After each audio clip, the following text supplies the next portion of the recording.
Issue 226. We start out at night on the Emerald Ocean, where the fish that was once Chaos amusingly yells at Big the Cat and tries to order him to get him a new body. Why would he ever think Big would be able to do that? Big amusingly just tells him that shouting isn't very nice.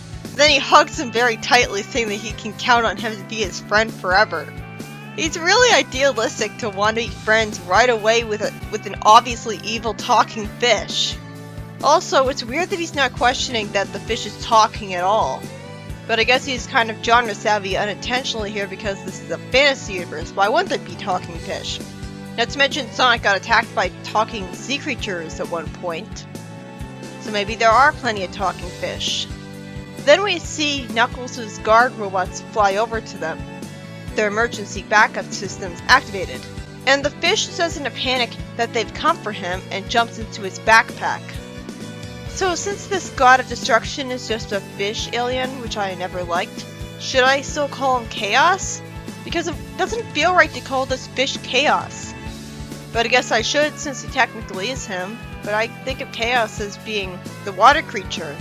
Then we cut to moments ago at the bottom of the ocean with Tikal and Sonic. We're standing between two guard robots with one of them saying that his target is sighted, and Tikal tells the robots in a panic to help them because she can tell from Sonic's red eyes and glowing yellow fur probably that he's turning into some kind of demon. Sonic worries about letting other people die and tries his best to stop himself from turning into his super form, but then he gets threatened by Dr. Zachary. Also, he knows Tikal by name. So either he did his research in ancient history, or he was alive at the same time that she was. But then why was he... was he frozen in time, and so that's how Knuckles found him? Or was he sent to the future in the same way that Knuckles was to get rid of him? Then if they want to get rid of him, there are other ways they can do it than making him the future's problem. Sonic goes super and snarkily says, "Big words, Granddad," in response to Zachary and threatens him. Zachary grabs his staff away from Tikal, and when Sonic says amusingly, "Do you really think a walking stick will help you?" which made me smile and giggle at the thought, it turns out the staff sends a purple beam of light at his chest. Zachary tells him that millennia ago the staff sealed away Chaos, and now he plans to use it to enslave him, which is a completely different task from sealing Chaos away. I'm glad it's explained what happened to Chaos to make it so that he would stop attacking the people of the past. But still. Sonic is paralyzed for a moment from the beam, and the Chaos energy also affects the Guardian robots just from proximity to it. Zachary's control programs begin to malfunction though, and the guard robots figure out a course of action. Why would they malfunction again? Anyways, we cut to the underwater city, where we see Ebony pointing out that some weird-looking things came up from the island. Porker explains to her that they're Guardian robots, and they've disrupted the shield. And if it goes, the water will crash down into the island in Sonic 2, which we already know. It is a really cool concept that the force field of the floating island made into an underwater island with an air bubble, just like Anti-Angel Island. I would be perfectly fine if this was how the island was for the rest of the comic.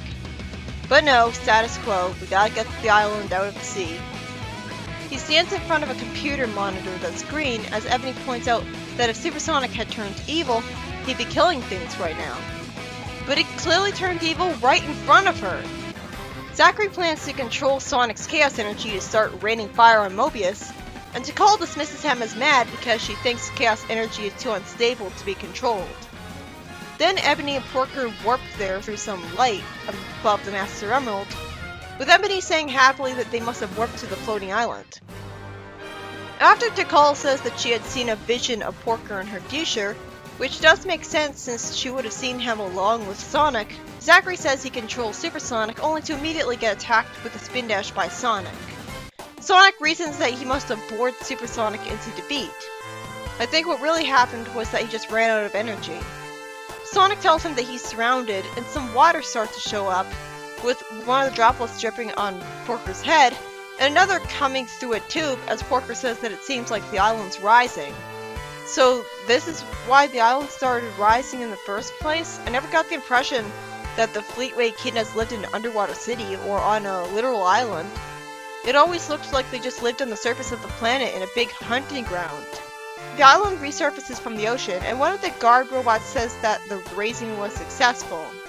Zachary retreats, and the story ends with Big in Ice Cap Zone, next to a canoe on ice, with Chaos asking in a humorous panic if the guard robots are still looking for him, and Big telling him that they have a problem. In the Amy story, at first I'm confused at seeing a red-eyed Johnny jumping out of his grave and threatening Amy, but it turns out it was all just a bad dream of Amy's. Johnny shows up all of a sudden to comfort Amy, telling her that everything about Chaos was just a bad dream, and she hugs him, and I'm relieved as we see an evil spark in his eye and a smirk revealing that he's not really Johnny, of course. So he's an infiltrator, like Porker was impersonated by. Good, because actually bringing Johnny back, let alone so easily, would really cheapen his death. Not to mention retconning the adventure adaptation. The story ends with the Johnny infiltrator trying to swing at Amy with a scythe that came out of his staff. Where was the staff hiding that scythe? A magical pocket wrenching? In the first story, by Ed Reynolds, Sonic goes super just to be paralyzed by Dr. Zachary, who threatens to try to use Super Sonic as his slave to destroy Mobius, but the day is saved when Ebony warps in, and Sonic's super form runs out of power, letting Sonic spin dash at Zachary and get him to retreat, just as the island starts rising again. I guess the guard robot hit the control panel then.